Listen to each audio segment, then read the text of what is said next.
A video the rise of nationalism in Europe का second part है। इसमें हम लोग डिस्कस करेंगे last paragraph.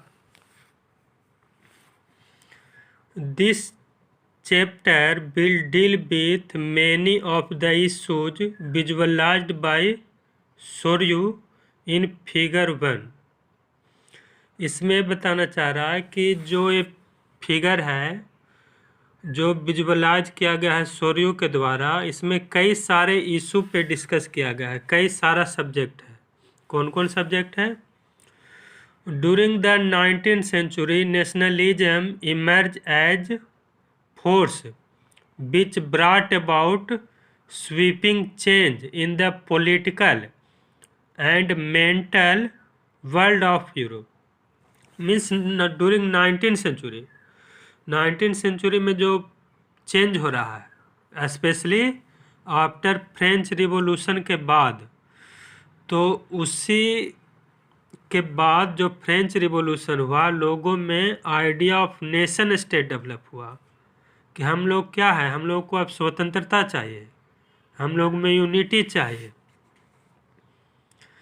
The end result of this change was the emergence of the nation state in place of the multinational dynamic empires of Europe. मतलब इसमें कह रहा है कि फ्रेंच रिवॉल्यूशन के बाद specially formation of modern state, modern nation state, क्योंकि पहले ऐसा नहीं था। यूरोप में देखेंगे Habsburg empire, Ottoman empire, group of एप्पल्स कंट्री, अल्पाइन रीजन, ये लोग क्षेत्र में बटे थे। कोई उनका स्पेशली आइडेंटिफिकेशन नहीं था, अपना कोई पहचान नहीं था। The concept and practice of a modern state in which a centralized power exercise sovereign control over a clearly defined territory had been developing over a long period of time. This is the definition of modern state. Modern state means कि एक state को के पास centralise power होना चाहिए, government. इसके बाद sovereign control, sovereign control means कोई भी देश के साथ हम संधि कर सकते हैं, समझौता कर सकते हैं। इसके लिए हम क्या है, हम लोग स्वतंत्र होंगे। एक अपना डिफाइंड टेरिटरी होना चाहिए कि इंडिया का बाउंड्री कहाँ कहाँ तक फैला हुआ है किसी भी देश का। और ये जो डेवलपमेंट है ये एकाएक नहीं होता है। ऐसा नहीं है कि हम 1947 में एकाएक ब्रिटेन से आज़ाद हो गए।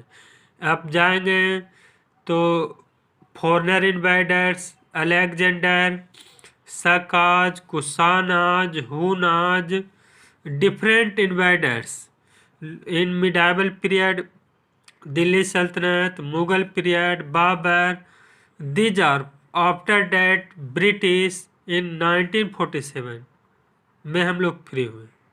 तो एक क्या है, एक बहुत लॉन्ग प्रोसेस है, एक लंबा लॉन्ग प्रोसेस है।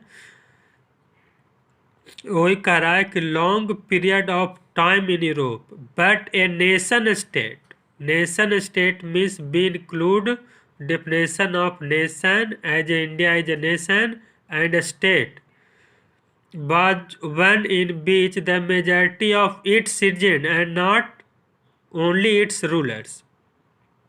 मिस बताना चाह रहा है कि जो इंडिया है, तो इंडिया का जो निर्धारित होगा वो निर्धारित पीपल ऑफ इंडिया के द्वारा, नॉट फॉर इट्स रूलर। मतलब क्या कहेंगे, based on democracy, rule by the people. अब इसमें यही है कि जब रूल बाय पीपल होगा तभी उसको एक नेशन स्टेट माना जाएगा। ये नहीं कि शासन किसी और के हाथ में हो। Came to develop sense of common identity and share history और descent. Common identity, common means हम लोग का एक कॉमन पहचान है, कॉमन आइडेंटिटी है कि be the people of India. हम लोग कहते हैं ना कि हम लोग भारतीय हैं। और कैसे? क्योंकि एक आप देखेंगे कि जो हम लोग का कॉन्स्टिट्यूशंस है वो है ना इक्वलिटी, इक्वलिटी बिफोर लॉ। चाहे वो छोटा हो बड़ा हो, सभी के लिए क्या है, कानून एक समान है और वो भेदभाव नहीं करता है।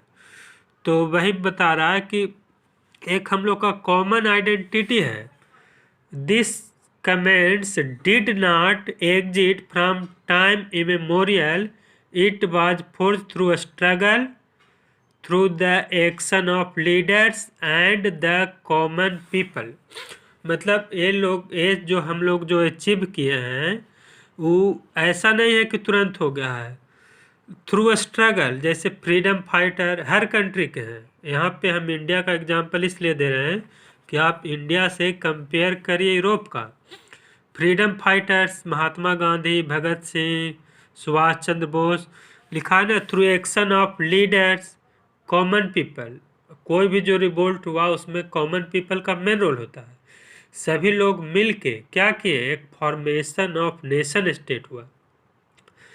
This chapter will look at the diverse process through which nation state and nationalism came into being in 19th century Europe. मतलब इस लेसन में हम लोग वही नेशन स्टेट के बारे में पढ़ेंगे। एक नेशन का बताने की कोशिश किया गया है कि what is a nation by Ernest Renan. In a lecture delivered at the University of Sorbonne in 1882, a French philosopher, Ernest Renan, outlined his understanding of what makes a nation. Ernest Renan जो एक French people हैं, यहाँ ये define करने के प्रयास किए हैं कि व्हाट इज ए नेशन। यही इस ये जो लेसन है उसका मेन टॉपिक यही है कि आप लोग नेशन को समझ सके कि नेशन क्या है। The lecture was subsequently published as a famous essay entitled what is a nation.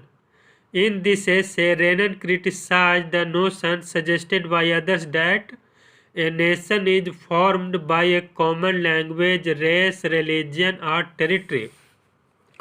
देखिए इसमें बताया गया है कि जैसा लोग मानते हैं कि एक नेशन के लिए एक कॉमन लैंग्वेज होना चाहिए, एक कॉमन रिलीजन होना चाहिए, एक कॉमन टेरिटरी होना चाहिए, एक कॉमन रेस होना चाहिए। इसमें क्रिटिसाइज किया गया। जैसे एग्जांपल के लिए समझिए, जैसे चाइना, चाइना का एक लैंग्वेज है चाइनीज, वहाँ के जो पीपल हैं तो वो उनका कॉमन रेस होगा, एक कॉमन रिलीजियन होगा, और एक क्या करता है, एक दूसरे को बाउंड करता है कि हम लोग क्या हैं, be the people of China. लेकिन अर्नेस्ट रेनन इसमें क्रिटिसाइज करते हैं कि नहीं, एक नेशन का डिफिनेशन ये सुटेबल नहीं है। क्यों नहीं है?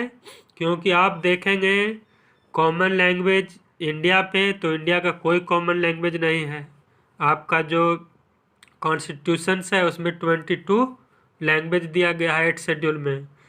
इसमें रेस है तो इंडिया का कोई कॉमन रेस नहीं है, अलग डिफरेंट जाति है, उनका कल्चर्स है। रिलीजियन भी आप देखें तो India is a secularism country, कोई क्या है, कोई एक कॉमन रिलीजियन है नहीं है। तो इसमें क्रिटिसाइज किया गया है और ये डिफिनेशन इंडिया पे एग्जैक्ट मतलब कि अर्नेस्ट रेनन के हिसाब से बैठ रहा है। अब वो डिफाइन करेंगे कि एक नेशन क्या है। देखिए, a nation is the culmination of long past of endeavor, sacrifice and devotion. A nation is a culmination. Culmination means highest stage. एक नेशन जो है वो अपने हाईएस्ट स्टेज में पहुंचता है। कब पहुंचता है?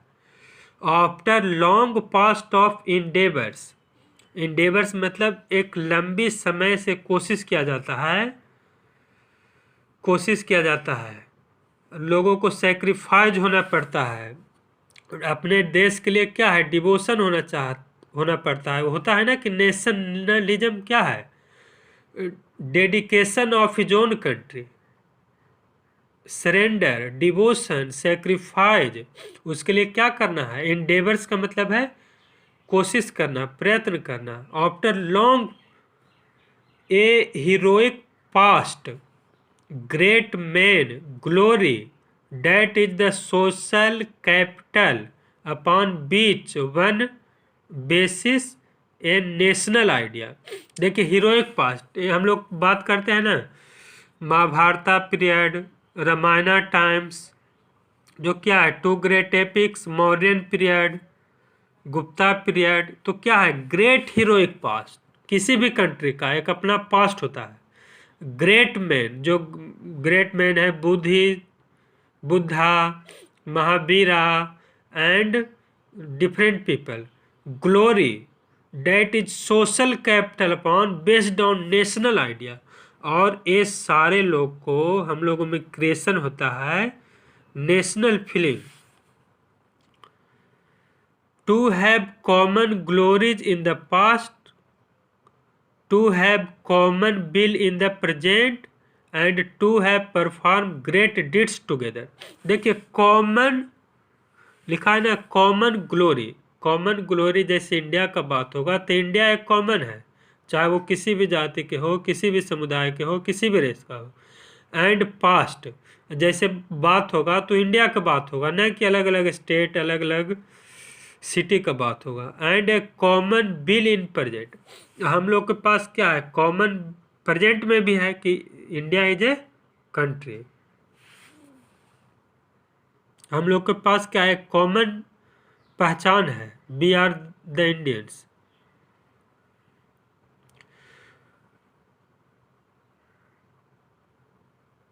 To have perform great deeds together, मतलब हम सभी लोग एक साथ मिल के इसके लिए प्रयत्न करते हैं। To wish to perform still more, these are the essential condition of being a people. मतलब एक नेशन के लिए, पीपल के लिए इसेंशियल कंडीशन है कि सभी लोग अपने देश के लिए समर्पित हों। यही क्या है नेशन है।